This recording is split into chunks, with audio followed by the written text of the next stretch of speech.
নিজের নাক কেটে অপরের যাত্রা ভঙ্গ, এই প্রবাদ বাক্য আমাদের সকলেরই জানা। তবে প্রেমে ভাঙচি দেওয়ার অনুমানে এক বন্ধুর নাক কেটে নিল পাড়ারই নেশাখোর এক যুবক। সেই অবস্থায় বন্ধুরা মিলে কাঁধে তুলে নিয়ে ছুটল হাসপাতালে। চরম মর্মান্তিক ঘটনাটি এই বাংলার নদিয়ার শান্তিপুর শহরের ৮ নম্বর ওয়ার্ডে বেরপাড়া মনসাতলা এলাকায়। সেখানে বুধবার রাতে সরস্বতী পুজোর বিসর্জন হয়ে যাওয়ার পর চলছিল ক্লাব সদস্যদের খাওয়া দাওয়া। পেছনে অন্ধকারে কয়েকজন কি করছিল তা জানা নেই অন্য সদস্যদের। এরই মধ্যে শুরু হয়ে যায় বাকবিতণ্ডা। অরবিন্দ পাল নামে এক যুবক নাকি প্রতিবেশী রাজা সাধুখার নিয়মিত নেশার অভ্যাসের কথায় জানায় তার হবু শ্বশুরবাড়িতে, আর তাতেই মেজাজ চটে যায়। তার ওপর পেটে জল পড়তেই সিংহের মতন ঝাঁপিয়ে পড়ে প্রতিশোধ নিতে। দুহাতে মাথার চুল ধরে এক কামড়ে গোটা নাকটাই কেটে নেয়। অন্যান্যরা ছুটে আসার আগেই সেখান থেকে পালিয়ে যায় অভিযুক্ত রাজা। মাটিতে আহত অবস্থায় শুয়ে যন্ত্রণায় কাতরাতে থাকে অরবিন্দ। কিছু বন্ধু মোবাইলের ফ্ল্যাশ জেলে খুঁজতে থাকে, নাক মিলেও যায়। এরপর পরিবারে খবর দিয়েই দ্রুত পৌঁছে যায় শান্তিপুর স্টেট জেনারেল হাসপাতালে। সেখানে পৌঁছায় বাবা অসিত পাল এবং পরিবারের অন্যান্য সদস্যরা। শান্তিপুর হাসপাতালে প্লাস্টিক সার্জারির কোনো ব্যবস্থা না থাকার জন্য অরবিন্দকে কল্যাণী জেএনএম হাসপাতালে স্থানান্তরিত করার কথা জানালেও পরিবারের থেকে কলকাতায় নিয়ে যাওয়ার সিদ্ধান্ত নেওয়া হয়।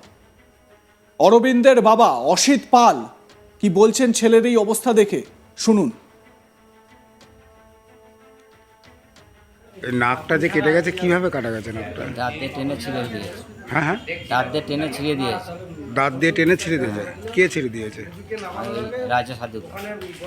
বাড়ি কোথায়? বাড়ি ওই বেরপাড়া মনীষতলা। আপনার কে হয় যে যার নাক কাটা গেছে? আমার কেউ হয় না, পাড়া গেছে। আর যার নাকটা কেটেছে? আমার ছেলে হয়, অরবিন্দ পাল। ওর নাম কি? অরবিন্দ পাল। আপনার নাম? আমার নাম অসিত পাল। এটা কি কোনো গন্ডগোল হয়েছে? না না না না, কোনো গন্ডগোল কিছু নেই। হঠাৎ নাকটা কেটে দিল? হ্যাঁ, ওই গন্ডগোল করছিল ওরা মদ খেয়ে, ঠেকাতে গিয়ে ওর নাকটা কেটে দিল। দাঁত দিয়ে? স্থানীয় বাসিন্দা অমৃত দাস তিনি কি বলছেন শুনুন তার অভিজ্ঞতা। সরস্বতী পুজোর পরের দিন আমাদের ক্লাবে ওখানে খাওয়া দাওয়ার আয়োজন আছে। ব্যাপার হচ্ছে তার মাঝখানে যে ওই ধারে আমাদের ক্লাবের অপোজিটে ওই ধারে যে কী ঘটনা ঘটেছে আমরা সেটা জানিও না, দেখিও নি, কিন্তু ঘটনাচক্রে গিয়ে দেখি একটু মারামারি হচ্ছে। মারামারি হওয়ার পরে আমরা ওদেরকে ঠেকিয়ে দিই। ঠেকিয়ে এই রাজা বলে যে ছেলেটা, নাটায়ের ছেলে, একে আমরা বাড়ির ভেতর ঢুকিয়েও দিই। ঢুকিয়ে দেওয়ার পরে ওর মাকে বলি ওকে একটু জল টল দাও, খাওয়া দাওয়া করে ও শুয়ে পড়ুক, তারপরে সমস্যার সমাধান হয়ে যাবে। এইবার আমিও ওখানে স্পটে ছিলাম, আমি ওকে বোঝাতে ও যে ভেতর ঘরের আরেকটা দরজা আছে সেটা আমিও জানি না, পেছন দরজা দিয়ে ও বাইরে বেরিয়ে এসে ও যে আরেকটা গন্ডগোল সৃষ্টি করবে সেটা আমিও জানি না। তারপরে এই গন্ডগোলটা হয়েছে, আমরা ভেতরে ক্লাবে খাওয়া দাওয়া করছিলাম, ব্যাপারটা হচ্ছে এটা। তারপরে এই ছেলেটার পরে শুনলাম যে এরকম নাকের এই জায়গাটা যেন তেন কারণে উড়ে গেছে, এখন কামড়েছে না কি করেছে সেটা আপনার চোখে দেখিনি, না দেখা পর্যন্ত তো বলা সম্ভব নয়। তো তারপরে হাসপাতালে নিয়ে এসেছি। তারপরে নাকে ওই জায়গাটা আরেকজনা কুড়িয়ে নিয়েও এসেছে, নিয়ে এসে ডাক্তারকে দেখিয়েছে।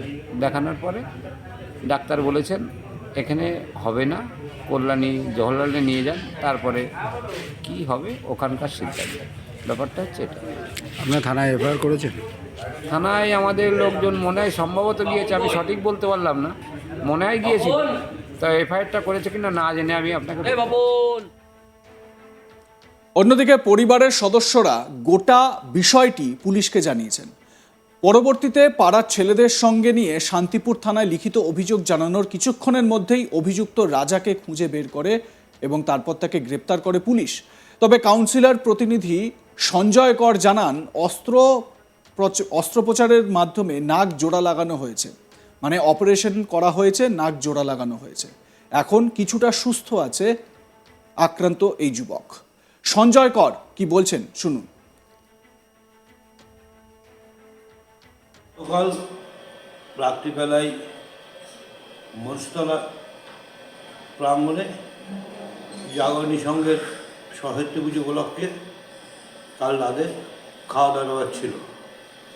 হঠাৎ করে পাশের বাড়ির একটা ছেলে রাজা সাধুকা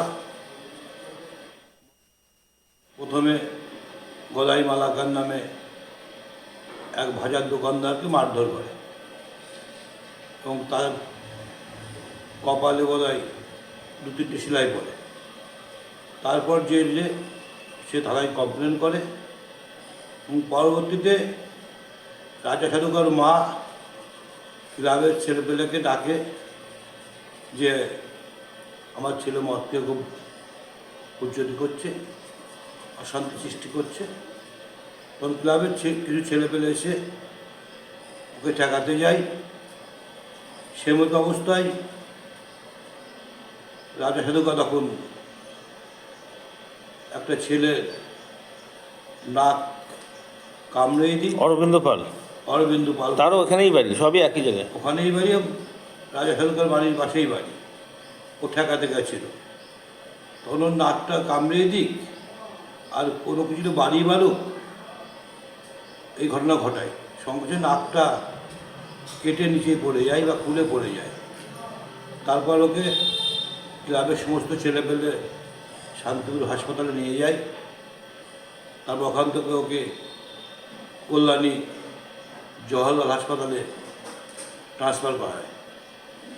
ইতিমধ্যে প্রশাসন খবর পেয়ে যায় এবং সঙ্গে সঙ্গে পুলিশ তৎপরতার সঙ্গে এসে রাজা সাধুকাকে অ্যারেস্ট করে নিয়ে যায় এবং রাতে অরিন্দম পালের অপারেশন হয় এবং অপারেশনের পরে সে এখন অনেকটাই সুস্থ আছে। তার দুটোই কমপ্লেন হয়েছে, দুটোই কালকে কমপ্লেন হয়েছে। স্বাভাবিকভাবে এই ঘটনায় ওই এলাকায় চাঞ্চল্য। কিভাবে এই ধরনের ঘটনা ঘটছে, সমাজে কিভাবে অশান্তির বাতাবরণ ছড়িয়ে পড়ছে, সেটা এই ঘটনা থেকেই প্রমাণ পাওয়া যায়। শহুরে এলাকা, যেহেতু পৌরসভা এলাকা, সেই এলাকায় এবং সেখানে আশপাশের মানুষের মধ্যেও যোগাযোগ অনেক বেশি নিবিড় বলেই মনে করা যায়। যদিও এই ঘটনায় স্থানীয় মানুষের মধ্যে একটা সাড়া পড়ে গিয়েছে। সরস্বতী পুজোর বিসর্জন হয়ে যাওয়ার পর চলছিল ক্লাব সদস্যদের খাওয়া দাওয়া, যেরকম হয়ে থাকে সাধারণত। পেছনে অন্ধকারে কয়েকজন কি করছিল তা জানা নেই অন্য সদস্যদের। এর মধ্যেই শুরু হয়ে যায় বাকবিতণ্ডা। অরবিন্দ পাল নামে ওই যুবক নাকি প্রতিবেশী রাজা সাধুকার নিয়মিত নেশার অভ্যাসের কথা জানায় তার হবু শ্বশুর বাড়িতে। ব্যাস, এতেই এত বড় বিপত্তি। আপনারা আপনাদের মতামত জানান। দেখতে থাকুন আজ তাক বাংলা, সাবস্ক্রাইব করুন ইউটিউব চ্যানেলটি।